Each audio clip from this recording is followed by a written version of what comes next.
Welcome to the Lindsay and Tony podcast, where we talk about spirituality, business, and life experiences. In this podcast, we're bringing our private conversations to you. We believe that it's through discussion, action, and reflection that true change occurs. Hi everybody, welcome to episode 73, the 3 things that happen when you go against your intuition. If prayer is you talking to God or the universe, your intuition is God or the universe speaking back to you. And when you don't listen, you create this negative vortex that starts to spill over into your life. In this episode, we speak about 3 things that we notice happen when we go against our intuition. I hope everybody enjoys the show. Hi guys, welcome back. We're so excited that you're here. Today's episode is all about the 3 things that happen when you go against your intuition. And I feel like over the years, I've really reflected on situations that have come up in my life on when I actually went against the intuition and when I went towards intuitive hits. And I know, Tony, same thing for you. We've talked about it. We talk about it every day because I feel like that's what it takes, is consistently reflecting on, did I use my intuition or did I not use my intuition? In really every moment of your life.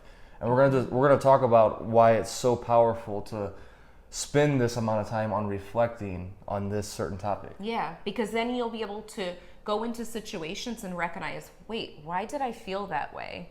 I really was going against my intuition. I just wasn't slowing down enough and listening to it. So you can be aware of it when you see what happens when you go against it. Right. I look at this like it's like the anchor of your life. If you get this wrong, everything else kind of goes wrong in your life. That's true. That's how it was in my experience. I know. I feel like intuition improves relationships. It improves business. It improves walking out to the store. Whatever it is, intuition is everything. Right. So let's jump right into it on the 3 things that happen when you go against your intuition. Okay. So number 1 is? The first thing is you start to feel really bad immediately. So you could get an intuitive hit or just kind of like a quick feeling, and then you still make the decision to go out to that party or to do that business deal. And you start to feel really confused. Like, wait, why am I feeling this way? And there's confusion around it. Like, why am I not as excited as I should be? Yeah, and if you're like me, then you probably do this because you're trying to people please, or that's what I did in the past. I would try to people please, so I would say, yes, I'll go to the party or I'll go with you, even though I knew that that wasn't an environment that I was pulled to. Right, and some people think, well, is it me feeling this way because I'm moving out of my comfort zone and that's why it feels uncomfortable? But there is a different feeling. Like the comfort zone thing, when you go out of your comfort zone, you feel kind of excited, but at the same time you feel hesitant. You know that it's a fear of going out into the public world, but when it's your intuition talking, it feels different. Right, and I think we have to learn ourselves on that subtle difference. Mm-hmm. And we could talk about it here, and you're going to learn a lot here, but you have to take this and apply it, and then figure out that difference within yourself. Right, and I have to give one quick example. Mm-hmm. I went to a chiropractor years ago, and I remember walking in. I was trying to solve a problem that I had. My whole forehead was completely swollen. My eyes were almost shut. So I was going to every doctor there was to try to figure out what was happening. And it was all emotions, really. And I walked into the chiropractor's office, and they tested me, they said, for, different medications and herbs, and it just did not feel right. And I remember them putting out this list of supplements that I was supposed to take, and I felt really frustrated and like very confused at why am I not feeling pulled to this? This is a recommended place to go to, and I felt annoyed leaving, and it was my intuition talking. I knew something wasn't right. Right, and I could give an example too. We travel a lot, obviously, because Lindsay's from Boston, I'm from St. Louis, so when we go back, especially when I go back to St. Louis, which that's where we're at right now, I feel like this need to see a lot of people. Mm-hmm. So sometimes I won't trust my intuition in different moments, and my ego or my mind will be thinking, oh no, I have to go hang out with these people because I only have this amount of time here, even though my intuition is telling me, no, you need alone time right now. And I notice the times that I don't trust that, all these things sort of pop up that we're talking about here. Definitely. Which goes into number 2 is you start to be put in positions where you're frustrated, resentful, drained, all of those different things. Yeah, when you start to feel that, when you think that you're getting an intuitive thought and you ignore it and you go against that intuition, you are going to feel that feeling of feeling drained and resentful. Right, and then all of a sudden you're saying yes to things that you normally wouldn't say yes to, and you're in environments that they don't serve you. Like Right. you really don't even want to be there. For example, like with me, with the nightlife now, like every once in a while I don't mind going out, but really I'm not pulled to that environment no more because I know that for me personally, it's not something that really recharges me for the next day anymore. Yeah, you have to really feel pulled. Like, and I think that's important too. And I always compare it to business stuff too, because it's relatable for a lot of you listening also. There's going to be personal business. Sometimes you'll think, oh, this is such a good situation where I'm being asked to come to this place to do an event.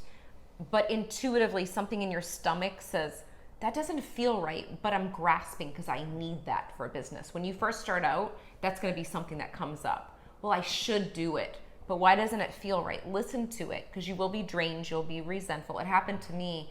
There was one point where I went to a space that I wasn't used to, and I just said yes because I thought it would be a good opportunity. And what I went against was my own rules when it came to business. I didn't get a contract written up. I didn't get the details of the pricing of the space. And I became resentful and drained, and it was a huge lesson. I went against it. So in that, basically you just go over the details of everything, how you felt before you made the decision, Right. how you felt when you were in that environment, and connecting all the dots. Did I trust my intuition, or did I not trust my intuition? Exactly. So number 3. Yes. Number 3 is, so number 1 is you feel bad immediately. So something comes up, you're overthinking it, you start to become confused with the decision that you're making, and that's how you know you're going against that instinct. And then all of a sudden you're in these environments, and then this becomes a cycle to where it's continuously happening. Continuously, you're in these environments, and unconsciously you're telling yourself that you don't trust yourself too. So this is creating a huge vicious cycle. Yeah, it is like a ripple effect where it keeps on, you bring on more situations where it's going against what your soul really is hearing, and you're going against that. So it can actually spiral into not even your life, when you're living someone else's life, going against what you're feeling.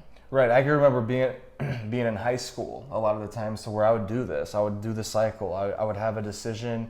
I would go against my instinct, and I'm in an environment that I don't like. And then when I'm in that environment, I'm like, I can't even be myself. And then that's part of the cycle too, is like you start to develop these habits to where you're people pleasing so much, and you're making your choices dictated from the outside world. You're allowing that to dictate your choices rather than the inside world.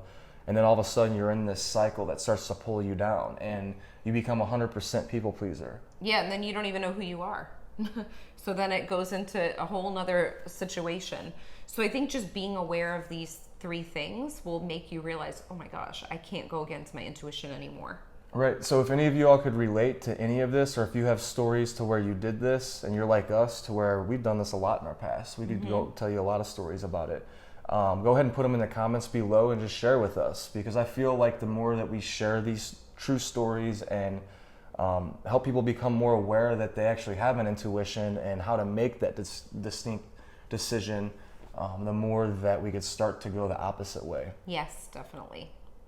Well, we hope that this episode helped you think outside of the box when it comes to your intuition, and we will see you on the next episode. Bye-bye. Bye. We hope you enjoyed this episode as much as we did. If you liked it, leave a 5-star review on iTunes, and remember, subscribe to our YouTube channel too.